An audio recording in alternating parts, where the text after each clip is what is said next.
ప్రకటన గ్రంథం 19వ అధ్యాయము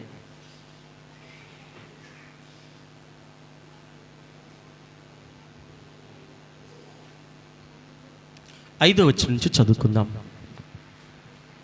మరియు మన దేవుని దాసులారా, ఆయనకు భయపడువారులారా, కొద్దివారేమి గొప్పవారేమి, మీరందరూ ఆయనను స్తుతించుడి అని చెప్పుచున్న ఈ యొక్క స్వరము సింహాసనమునొద్ద నుండి వచ్చెను.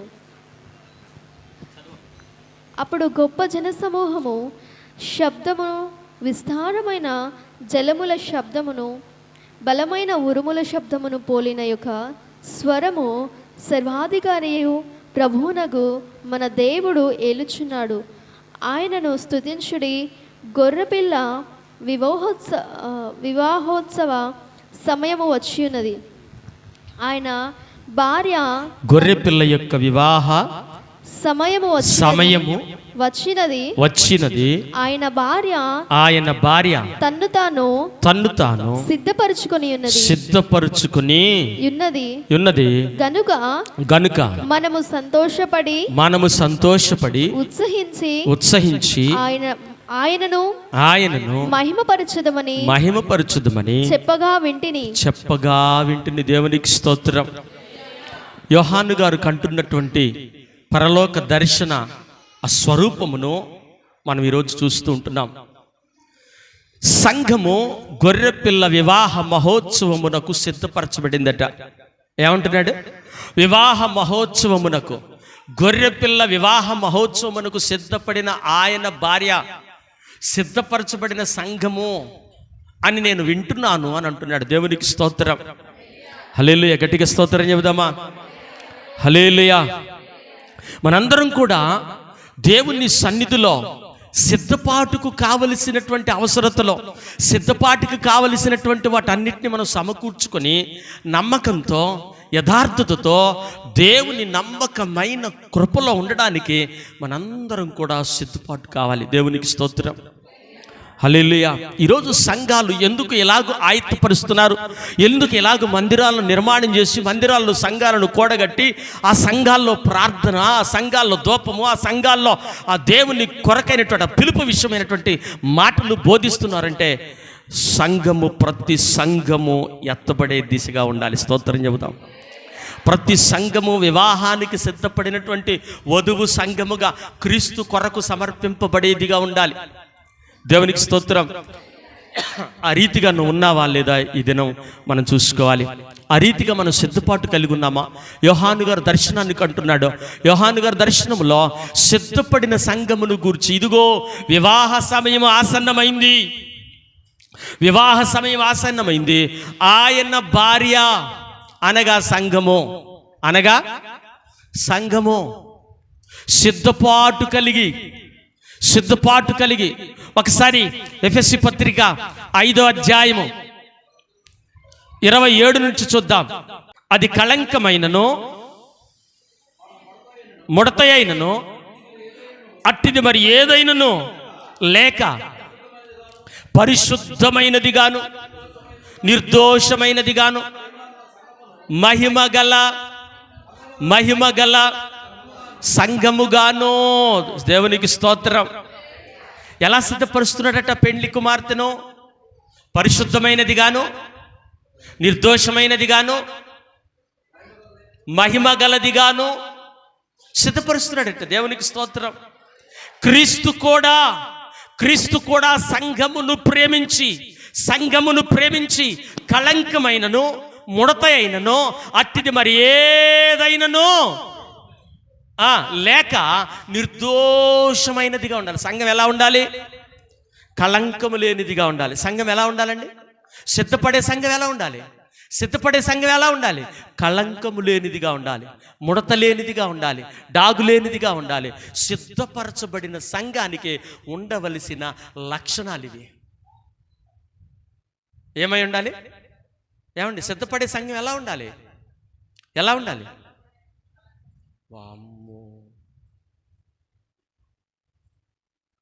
సిద్ధపడే సంఘం ఎలా ఉండాలి?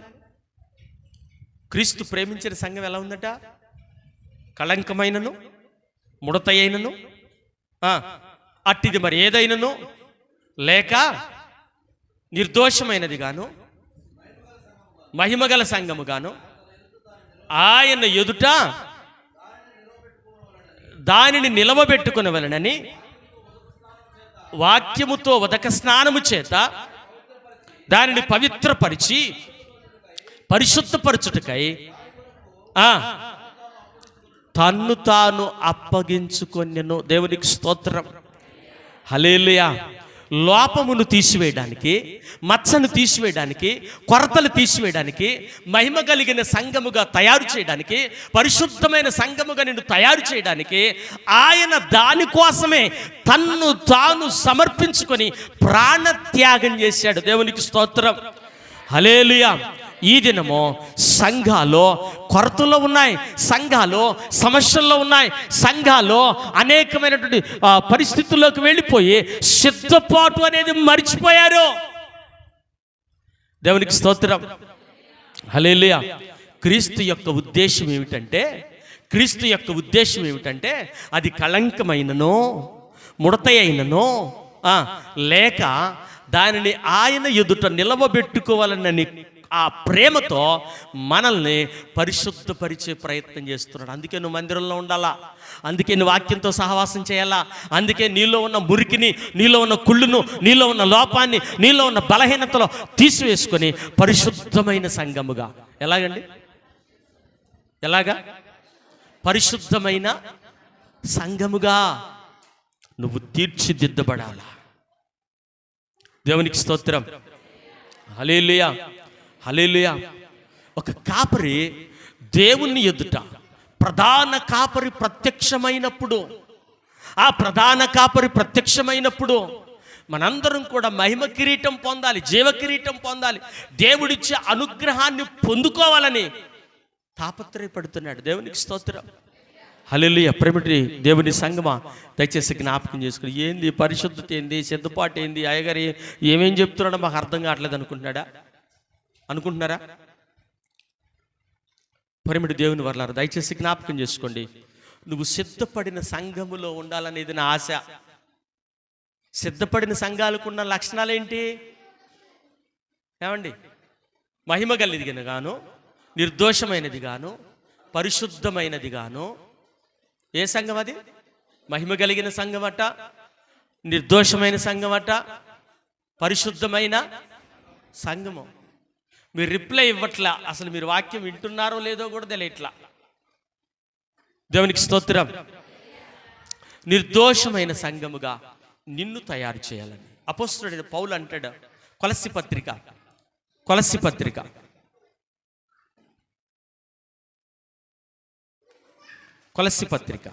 1వ అధ్యాయం 28వ వచనం. ప్రతి మనుషుని క్రీస్తునందు సంపూర్ణునిగా చేసి ఆయన ఎదుట నిలువబెట్టవలెనని సమస్త విధములైన జ్ఞానముతో మేము ప్రతి మనుషునికి, దేవుడేమంటున్నాడు? అది మత్సైనను, డాగైనను, కళంకమైనను, ఏది లేక నిర్దోషమైనదిగా, మహిమ కలిగినదిగా, పరిశుద్ధమైనదిగా తయారు చేసి ఆయన ఎదుట నిలవబెట్టుకునవలెనని. ఎవరి ఎదుట? ఆయన ఎదుటే నిలవబెట్టుకునవలెనని దానికోసమే ప్రాణత్యాగం చేశాడు. పౌలు గారు ఏమంటున్నాడు? ప్రతి వారిని సంపూర్ణిగా చేసి, మంచివాడిగా చేసి, తయారు చేసి, లోపములు సరిదిద్ది, బలహీనలు తీసివేసి, సమస్త విధములైన జ్ఞానములతో వారికి బుద్ధి చెప్పి దేవుని ఎదుట నిలువబెట్టవలెనని. దేవునికి స్తోత్రం. హల్లెలూయా. యోహాను గారు చెవిన పడిన మాట ఏంటంటే, ఆల్రెడీ సిద్ధపడిపోయింది సంఘం, ఆల్రెడీ సిద్ధపడిపోయిందనే మాట వింటున్నాడు. గొర్రెపిల్ల వివాహ మహోత్సవం సిద్ధపరచబడింది. ఆయన భార్య సిద్ధపరచబడి ఉన్నదని మాట నేను వింటిని. దేవునికి స్తోత్రం. హల్లెలూయా. గట్టిగా స్తోత్రం చెబుదామా? హల్లెలూయా. ఆ ఎత్తబడే సంఘములో, ఆ సిద్ధపరచబడిన సంఘములో, ఆ ఏర్పాటు చేయబడిన దేవుని కొరకైనా సమర్పింపబడేటువంటి సంఘములో నీవు, నేను, మనందరము కూడా ఆ సంఘములో మనం ఉండాలనేది మనం ఆశపడి ఉండాలి. దేవునికి స్తోత్రం. హల్లెలూయా, హల్లెలూయా. అందుకు దిద్దడానికి ప్రయత్నం చేస్తున్నాం, సరిచేయడానికి ప్రయత్నం చేస్తున్నాం. లోపములు దిద్ది నిష్కళంకమైన సంఘముగా, నిర్దోషమైన సంఘముగా, మహిమ కలిగిన సంఘముగా ఆయన వాక్యముతో, ఏంటండి, వాక్యముతో ఉదక స్నానము చేయిస్తున్నామట. ఏం చేస్తున్నారట? చెప్పాలి గట్టిగా. వాక్యముతో ఉదక స్నానము చేస్తున్నాం. అలా ఉన్నప్పుడు మనం పవిత్రులం అవుతాం, పరిశుద్ధులం అవుతాం, అనింజులం అవుతాం, నిష్కళంకులం అవుతాం. ఏమవుతాం? నిష్కళంకులం అవుతాం. మనము సిద్ధపరచబడినటువంటి సంఘముగా అందులో ఉంటాం. దేవునికి స్తోత్రం. హల్లెలూయా. అంత మాత్రమే కాదు, శ్రమల కొలిమిలో నుంచి, కష్టాల కొలిమిలో నుంచి, వేదనల్లో నుంచి, అంధకారములో నుంచి, దుఃఖకరమైనటువంటి దినాల్లో నుంచి, వేదనలో నుంచి, వాటన్నిటిలో నుంచి శ్రమ అనుభవించి మనము కూడా క్రీస్తు బిడ్డలముగా మనము ఆయన కొరకు సిద్ధపరచబడుతున్నాం. దేవునికి స్తోత్రం. హల్లెలూయా, హల్లెలూయా. ఏమంటాడు? శోధించబడిన మీదట నేను సువర్ణమై మారేదను. దేవునికి స్తోత్రం. హల్లెలూయా. ఈ దినము నీ జీవితం దేవుని సన్నిధిలో సిద్ధపరచబడాలి అంటే నువ్వు మందిరములో దేవుని వాక్యము చేత కడుగబడాలి. దేని చేత? ఉతక స్నానము చేయబడాలి. కఠినమైన మాటలో, నిన్ను గాయపరిచే మాటలో, నీ హృదయాన్ని తాకే మాటలో, నిన్ను హెచ్చరించే మాటలో, నీకు బుద్ధి చెప్పే మాటలో అవి నీ దాకా వస్తున్నప్పుడు వాటిని విని మనం సరి చేసుకోవడానికి ప్రయత్నము చెయ్యాలి. అలా ఉంటేనే అది మహిమ కలిగిన సంఘముగా, నిర్దోషమైన సంఘముగా, పరిశుద్ధమైన సంఘముగా దేవుని కొరకు సిద్ధపరచబడుతుంది. దేవునికి స్తోత్రం. హల్లెలూయా. గట్టిగా స్తోత్రం చెప్పు. హల్లెలూయా, హల్లెలూయా. ఆదివారం మందిరం ఎందుకని అనుకున్నావు? ప్రతినిత్యము ఉతక స్నానము చేయబట్టానికి. ప్రతి ఆదివారం నువ్వేం చేయబడాలి? ఏం చేయబడాలి? ఉదక స్నానము చేయబడాలి. దేవునికి స్తోత్రం. హల్లెలూయా. చూద్దాం, మరొక మాట చూద్దాం. ప్రకటన గ్రంథం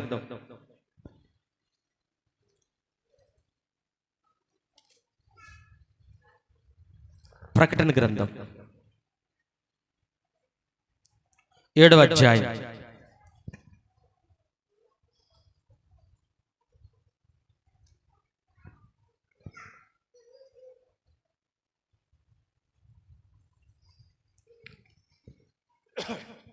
9వ వచనం చదువుతాం. వారు తెల్లని వస్త్రములు ధరించుకున్న వారై ఖర్జూరపు మట్టలు చేత పట్టుకొని సింహాసనము ఎదుటను గొర్రెపిల్ల ఎదుటను నిలవబడి సింహాసనాసీనుడైన దేవునికి గొర్రెపిల్లకును రక్షణకై స్తోత్రమని మహాశబ్దముతో ఎలుగెత్తి చెప్పిరి. చదువు. దేవదూతలందరూ సింహాసనము చుట్టూను పెద్దల చుట్టూను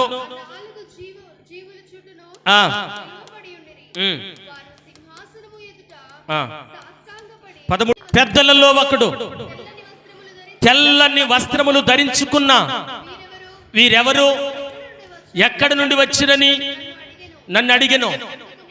అందుకు నేను, అయ్యా నీకే తెలియననగా అతడు ఇలాగు నాతో చెప్పెను,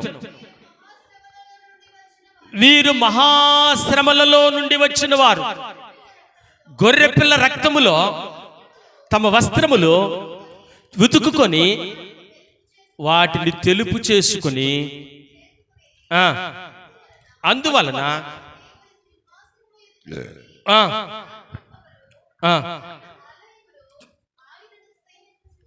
ఆయనను గట్టిగా చప్పట్లు కొడదాం. దేవునికి స్తోత్రం. హల్లెలూయా. పెద్దలలో ఒకడు అంటున్నాడు, యోహాను గారు ఏం చూశాడంటే పట్టజాలని లెక్కింపజాలని తెల్లని వస్త్రములు ధరించుకుని ఉన్న దేవుని స్తుతించేటువంటి కొన్ని లక్షల కోట్ల వేల మంది, అసలు లెక్కింపజాలని ఎంతమంది, లెక్కింపజాలనటువంటి ప్రజలందరూ కూడా తెల్లని వస్త్రములు ధరించుకొని, ఇదిగో దేవుడు పరిశుద్ధుడు పరిశుద్ధుడు పరిశుద్ధుడు పరిశుద్ధుడు, ఆయనకే స్తుతి, ఆయనకే మహిమ, ఆయనకే ఘనత, ఆయనకే మహిమ చెల్లునుగా కానీ ఆయన స్తుతిస్తూ ఆయన కనపరుస్తూ ఉన్నారు. ఇంత అర్హత కలిగి, ఎంత యోగ్యత కలిగి, ఎంత తెల్లని వస్త్రములు ధరించుకొని దేవుణ్ణి సేవిస్తున్న వీరెవరయ్యా అని యోహాన్ని అడుగుతున్నాడట పెద్దలలో ఒకడు.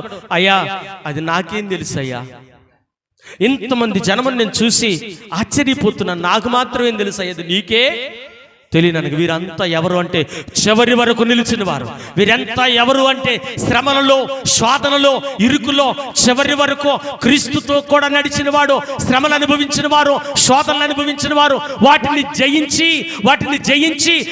జయించి క్రీస్తు యేసు యొక్క రక్తములో, గొర్రెపిల్ల రక్తములో వారి వస్త్రములు తెలుపు చేసుకొని మంచి సాక్ష్యం పొందిన వారు. గట్టిగా చప్పట్లు కొట్టా. కష్టాలు కోర్చుకున్న వారండి, శ్రమలు కోర్చుకున్న వారండి, కన్నిటిని దిగమింగిన వారండి. వారు అనేకమైన శోధనల కొలిమిలో నుంచి బయటకు వచ్చి వారు గొర్రెపిల్ల యొక్క రక్తములో వారి వస్త్రములు తెలుపు చేసుకున్నటువంటి బిడ్డలు వీళ్ళంతా. వీళ్ళు జయించిన వారు. స్తోత్రం చెప్పు గట్టిగా. హల్లెలూయా. అందుకే ఇప్పుడు దేవునిని వారు సేవించుచున్నారంటున్నాడు. దేవునికి స్తోత్రం. హల్లెలూయా హల్లెలూయా. సిద్ధపరచబడిన సంఘం ఏదయ్యా అంటే గొర్రెపిల్ల రక్తములో వారి వస్త్రములు ఎవరైతే తెలుపు చేసుకున్నారో వారిని మాత్రమే దేవుడు ఆ వివాహ మహోత్సవానికి అర్హులుగా ఎంచి ఆయన సన్నిధిలో నిలవబెట్టుకుంటున్నాడు. దేవునికి స్తోత్రం. హల్లెలూయా. ఎవరు అర్హత కలిగిన వారు? క్రీస్తుతో కూడా బ్రతికిన వారు, క్రీస్తు మాదిరిని చూపినవారు, క్రీస్తు ప్రేమను చూపినవారు, క్రీస్తు నడవడికలో ఉన్నవారు, క్రీస్తు యేసు యొక్క మార్గాలు అనుసరించిన వారు. దేవునికి స్తోత్రం. హల్లెలూయా. దేవునికి మహిమ కలుగును గాక. గట్టిగా స్తోత్రం చెబుదామా? హల్లెలూయా. అందుకే ఫిలిప్పీ పత్రికలు అంటాడు. ఫిలిప్పీ పత్రిక చూడండి ఒకసారి, 2వ అధ్యాయం. ఫిలిప్పీ పత్రిక చూడండి.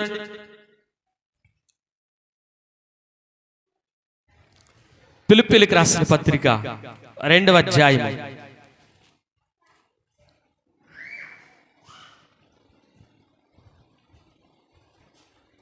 2వ అధ్యాయం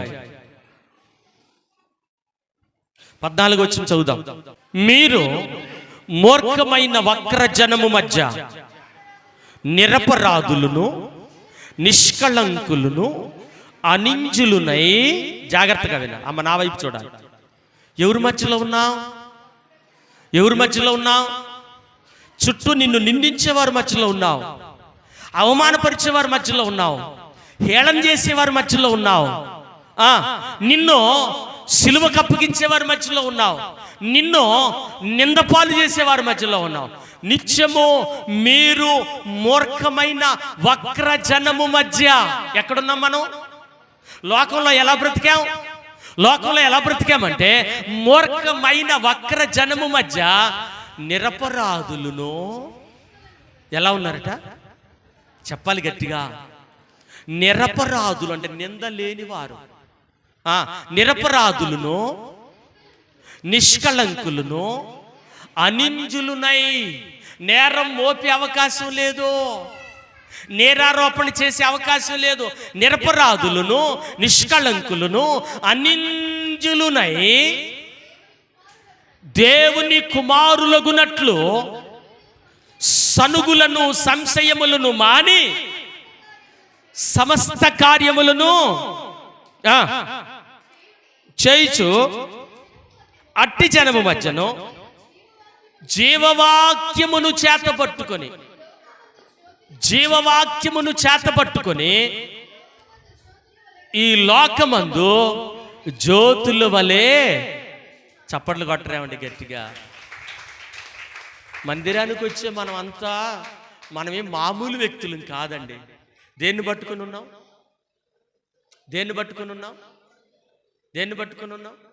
ఎవరి మధ్య ఉన్నాం? దేన్ని పట్టుకుని ఉన్నాం? ఎవరి మధ్యన ఉన్నాం? ఎవరి మధ్యన ఉన్నాం? వక్రజనమును మధ్య. లోకములో మూర్ఖమైన వక్రజనము మధ్య జీవవాక్యమును పట్టుకొని నిరపరాధులను, నిష్కళంకులను, అనింజులను. ఏంటి కొత్త పేర్లు అనుకుంటారా?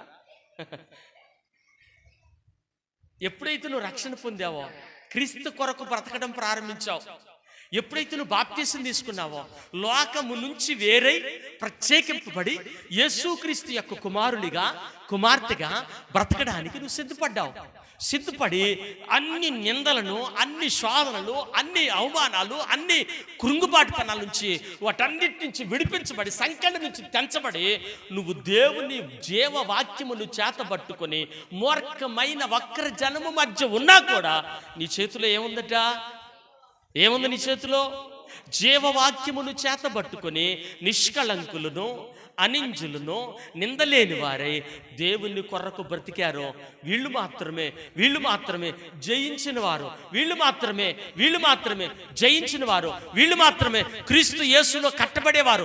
ఆయన యొక్క సంఘముగా, సిద్ధపడినటువంటి సంఘముగా దేవుని సన్నిధిలోకి నడిపించబడిన వారు. గట్టిగా స్తోత్రం చెప్పు. హల్లెలూయా, హల్లెలూయా.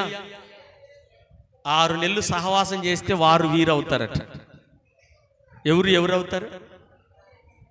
6 నెలలు నువ్వు దేవుని సన్నిధి నుంచి విడిచి బయట తిరిగినవు అనుకో, వాళ్ళల్లే కలిసిపోతావు. దేవునికి స్తోత్రం. నా భాష మీకు అర్థమవుతుంది అనుకుంటాను. సంఘము అనగా, సిద్ధపడిన సంఘము అనగా పవిత్రపరచబడింది, నిర్దోషమైంది, నిష్కళంకమైంది, పాపము లేనిది, దోషము లేనిది, నింద లేనిది, అవమానము లేనిది, క్రీస్తు కొరకు సమర్పింపబడేటువంటి సంఘము ఆ రీతిగా ఆయత్తపరచబడాలి, ఆ రీతిగా సిద్ధపరచబడాలి, ఆ రీతిగా క్రీస్తు యేసులో కట్టబడాలి. అదే వివాహ మహోత్సవమునకు రేపు సిద్ధపరచబడబోయే సంఘం. దేవునికి స్తోత్రం. యేసు ప్రభు అంటాడు, ప్రభువా ప్రభువా అని నన్ను పిలుచు ప్రతి వాడును నాకు పాత్రుడు కాడు. ఎవడైతే వాక్యానుసారంగా జీవిస్తాడో, ఎవడైతే దేవుని కృపకు పాత్రుడిగా జీవిస్తాడో, నిందలేని వాడిగా, అనింజుడిగా, నిందారహితుడిగా దేవుని సాక్ష్యాన్ని పొందుకొని జీవిస్తాడో అట్టివాడు మాత్రమే దేవుని సన్నిధిలో, అట్టి ఎత్తబడేటువంటి గుంపులో, ఆ సంఘములో సిద్ధపరచబడి ఉంటాడు. దేవునికి స్తోత్రం. హల్లెలూయా. ప్రేమటి దేవుని యొక్క విశ్వాసి, నీ పరిస్థితి ఎలా ఉంది? దినం వాక్యంలో కట్టుబడ్డావా? దేవుని మాట వింటున్నావా? జీవవాక్యము నీ చేతిలో ఉంది. ఆ వాక్యానికి తగినట్లుగా నువ్వు జీవిస్తున్నావా? మూర్ఖమైన వక్రజనము నీ చుట్టూ ఉన్నారు. వారి మధ్య నిందలేనివాడిగా, నిష్కళంకురాలుగా, ఏ లోపము లేనటువంటి బిడ్డగా నువ్వు సిద్ధపరచబడితే, ఆ గొర్రెపిల్ల యొక్క రక్తములో నీ వస్త్రములు తెలుపు చేసుకుని ఏ నింద లేనివాడిగా నువ్వు ఉంటే, ఆ ఎత్తబడేటువంటి సంఘములో దేవుడు నిన్ను ఏర్పాటు చేసుకుంటాడు. దేవునికి స్తోత్రం. హల్లెలూయా. ప్రతి విషయములో నిన్ను నీవు తర్పీదు చేసుకోవాలి. ప్రతి విషయములో నిన్ను నీవు దేవుని సన్నిధిలో కట్టుకోవాలి. నిన్ను నీవు దేవుని మాటల చేత బలపరచబడాలి. దేవునికి మహిమ కలుగునుగాక. చదవమ్మా మాట. ఫిలిప్పీయులకు రాసిన పత్రిక 2వ అధ్యాయం. మూర్ఖమైన వక్రజనము మధ్య జీవవాక్యము చేత పట్టుకొని నిష్కళంకులను, నిరపరాధులను, నిష్కళంకులను, దేవుని కుమారులగునట్లు సణుగులను, సంశయములను మాని సమస్త కార్యములు చేయుడి. అట్టి జనము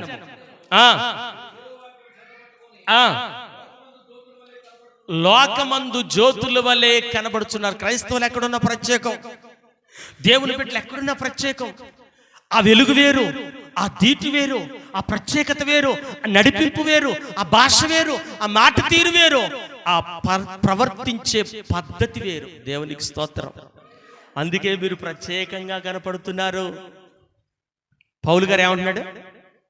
మీరు ప్రత్యేకంగా కనబడుతున్నారు, లోకమందు జ్యోతుల వలె వెలుగొందుతున్నారు. ఇందును గూర్చి నేను వ్యర్థముగా పరిగెత్తలేదనియు, నేను పడిన కష్టము నిష్ప్రయోజనము కాలేదనియు ఆ, అతిశయ కారణము కలుగును. ఏ దినమున? ఏ దినమున చెప్పరావండి గట్టిగా. ఆయన రాకడ సమయమున నేను కాళ్ళు రెగరేసుకొని నన్ను నేను పొగుడుకునే రోజు ఒకటి రావాలి. ఆయన ఎదుట నేను ఒక 10 మందిని సంపాదించాను ప్రభువా. ఆయన ఎదుట సంఘములో ఒక 15 మంది ఉన్నారు, ఒక 20 మంది ఉన్నారు, ఒక 30 మంది ఉన్నారు, ఒక 100 మంది ఉన్నారు ప్రభువా. నేను కట్టిన సంఘములో నిరపరాధులు, అనింజులు, నిష్కళంకులు, సిద్ధపరచబడిన సంఘములో ఉన్నవారు, నీ కొరకు సిద్ధపరచబడేవారు, ఇదిగో దేవుని పిల్లలైన వారు, నీ పిల్లలైన వారు ఈ గుంపుల్లో ఉన్నారో అందుకు నేను సంతోషపడుతున్నానని ఆ ధైర్యం నాకు కలుగుతుంది అంటున్నాడు పౌలు గారు. దేవునికి స్తోత్రం. హల్లెలూయా, హల్లెలూయా. ఏమంటే అర్థమైందండి? నేను వ్యర్థముగా పరిగెత్తలేదనియు, నా వ్యవసాయానికి నేను కష్టపడిన కష్టానికి, నేను పడిన కష్టానికి ప్రతిఫలం మీరే అనియు, మీలో మీ ప్రవర్తన చాలా చక్కగా ఉంది, లోకమందు జ్యోతుల వలె వెలుగొందుతున్నారు, నాకు ఒక ధైర్యం కలుగుతుంది. ఆ ప్రధాన కాపరి ప్రత్యక్షమైనప్పుడు, క్రీస్తు యేసు ప్రత్యక్షమైనప్పుడు నాకు అతిశయ కారణము కలుగును. స్తోత్రం చెప్పు గట్టిగా. హల్లెలూయా. అందుకే నేను అంటున్నాను, దేవుని జీవవాక్యమును చేతపట్టుకున్న నీవు నీ జీవన విధాన శైలిని మార్చుకో. నిందలేని వాడిగా, నిందలేని దానివిగా, ఏ కళంకము అంటని వాడిగా, అంటని దానిగా క్రీస్తు యేసు ఎదుట ఆ జీవవాక్యమును చేతపట్టుకొని మంచి సాక్షివై నీవు నిలబడాలి. దేవునికి స్తోత్రం. ఇది సార్వత్రపు సంఘపు యొక్క పునాది. ఆ నమ్మకంగా నిలబడ్డవాడో, క్రీస్తు యేసు రక్తములు తమ వస్త్రములు తెలుపు చేసుకున్నవారో వారు మాత్రమే ఆ యొక్క గొర్రెపిల్ల వివాహ మహోత్సవమునకు అర్హత సంపాదించుకున్నవారు. దేవునికి స్తోత్రం. హల్లెలూయా. దేవునికి మహిమ కలుగునుగాక. నేను ఒక మీటింగ్కి వెళ్ళాను, సేవకుల మీటింగ్కి. ఐడి కార్డు కావాలి, నాకు తెలియదు. అంటే ఐడి కార్డు అక్కడ అడుగుతున్నారనే సంగతి నాకు తెలియదు. నేను ప్రెసిడెంట్ని కదా, నాకేముంది, మన పేరు చెప్తే చాలాడా అనుకున్న నేను అనుకుని ఒక మంచి ఫంక్షన్ హాల్లో మీటింగ్ ఏర్పాటు చేశారు. అందరూ పేర్లు రాసుకున్నారు, అందరికీ ఆహ్వానం తెలిపారు, నాకు కూడా ఆహ్వానం తెలిపారు. వచ్చేస్తున్నానండి అని అన్నాను. కానీ మెన్షన్ చేసిన సంగతి నేను చూసుకోలేదు, ఐడి కార్డు అనే సంగతి. ఐడి కార్డు లేకుండా పోయి నేను లోపలికి వెళ్ళి, నన్ను కూడా లోపలికి రానివ్వండి అంటున్నాను. అంటే నేను పలానా మండలానికి ప్రెసిడెంట్ అండి అన్నాను. మీరు ప్రెసిడెంట్ అయినా ఎవరైనా మీకు ఒక గుర్తింపు ఉంది. ఏముంది? మీరు పాస్టర్ అయితే మీ ఐడి కార్డు తీసుకుని లోపలికి సంతోషంగా వెళ్ళొచ్చు అని అంటున్నా. నా దగ్గర ఐడి కార్డు లేదు అంటే ఆ సమయానికి కొన్నిటిని మర్చిపోతున్నాం. కొన్ని ఉండవలసిన లక్షణాలు, కొన్ని చేయవలసిన పనులు, కొన్ని నడవవలసినటువంటి విధానాలు మర్చిపోయి అక్కడ దాకా వెళ్ళాయా నేను ఐడి కార్డు తెచ్చుకోలేదు. ఈ కన్యకలు అంటున్నారు, అయ్యా మేము సిద్ధిలలో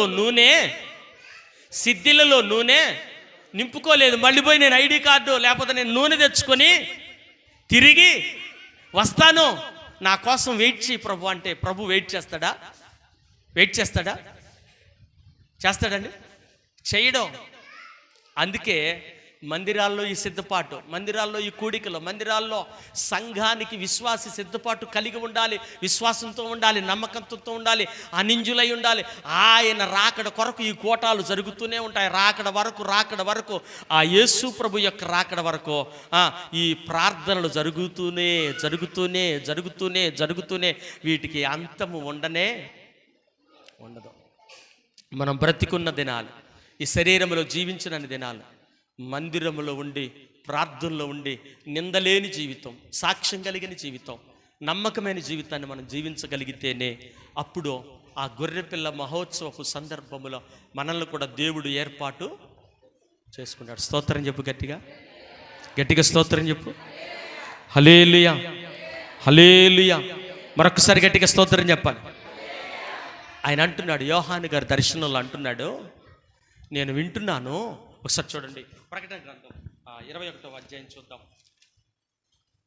ప్రకటన గ్రంథం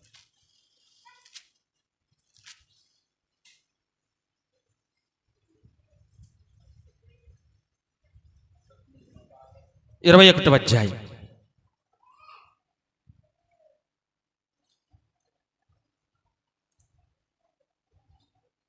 10వ వచనం చూద్దాం. లేదా 9 నుంచి చదవండి నాన్న.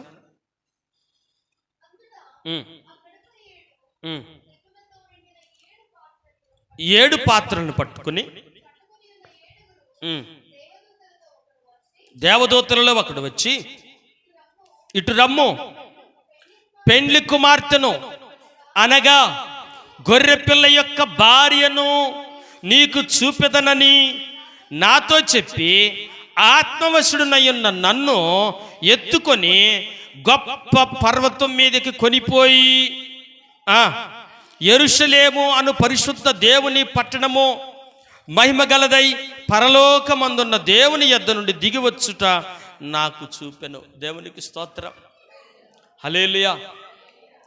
సిద్ధపరచబడి ఉన్నటువంటి ఆయన సన్నిధిలో ఉన్నటువంటి ఆ మహాపట్టణమును చూపెదను రా, గొర్రెపిల్ల యొక్క భార్యను నీకు చూపిస్తాను రా అని తీసుకెళ్తున్నాడు. అక్కడ ఆ మహాపట్టణమును చూస్తున్నాడట. దేవునికి మహిమ కలుగును గాక. ఎంత గొప్ప దర్శనాన్ని కంటున్నాడో యోహాను గారు.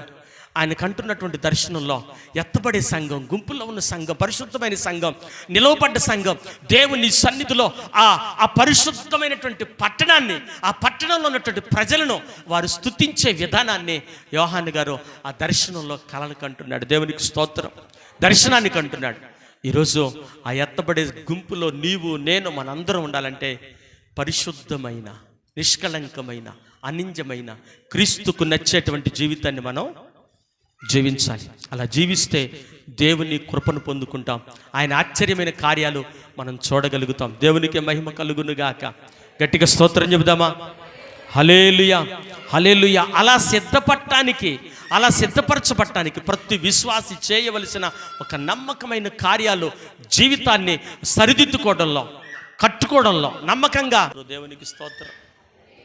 దేవుని పిల్లలైన వారు పొందుకునే, దేవుని పిల్లలైన వారు జయించిన వారు, గొర్రెపిల్ల రక్తముల వస్త్రములు తెలుపు చేసుకున్నవారు, ఆయన యొక్క మహిమను పొందుకున్నటువంటి బిడ్డలందరినీ కూడా ఆయన రాజ్యములో, ఆయన యొక్క పరలోక నూతన యెరూషలేము పట్టణంలో ఉంచుతానంటున్నాడు. అక్కడ ఏముండదట? అక్కడ శాపగ్రస్తమైనది ఏదియో ఉండదు. అంత సంతోషం, ఆనందమే ఉంటుంది. నా దాసులు, ఆయన దాసులు ఆయనను సేవించుచున్నారు. ఏమంటున్నాడు అక్కడ? ఆయన దాసులు ఆయనను సేవించుచు ఆయన ముఖ దర్శనము చేయుదురు. దేవునికి స్తోత్రం. ఇక ప్రతినిత్యం అక్కడ ఏముంటుందంటే ఆయన ముఖ దర్శనమే ఉంటుంది. సూర్యుడు అవసరం లేదు, చంద్రుడు అవసరం లేదు, ఏ కాంతి మనకు అవసరం లేదు. ప్రభువే మన కాంతి, ప్రభువే మన కాంతి. దేవునికి స్తోత్రం. మరి మనందరం కూడా ఆ గొర్రెపిల్ల యొక్క మహోత్సవములో లేదా ఎత్తబడే గుంపులో మనం ఉండాలంటే ముందు నిష్కళంకమైన జీవితాన్ని జీవించాలి, అనింద్యమైన జీవితాన్ని జీవించాలి.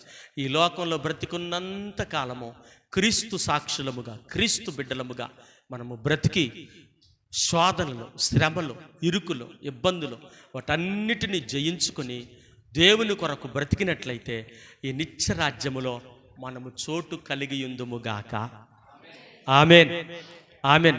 అలా చెయ్యాలి అనంటే ముందు నువ్వు జీవవాక్యమును కలిగి దానిని విని అందులో ఉతక స్నానము చేయబడి నమ్మకమైన దేవుని కృపలో కట్టబడినప్పుడు మాత్రమే ఇవన్నీ సాధ్యమవుతాయి. నాకెందుకులే మందిరం, నాకెందుకులే వాక్యం, నాకెందుకులే అని ఇవన్నీ నువ్వు అనుకుంటే ఎప్పటికీ నువ్వు జయించలేవు. ఎప్పటికీ దేవుని మాట చేత తప్ప నువ్వు దేని చేత బలపరచబడలేవనే సత్యాన్ని నేను నీకు తెలియజేస్తూ ఉంటున్నాను. అట్టి కృప దేవుడు మనకు అనుగ్రహించునుగాక.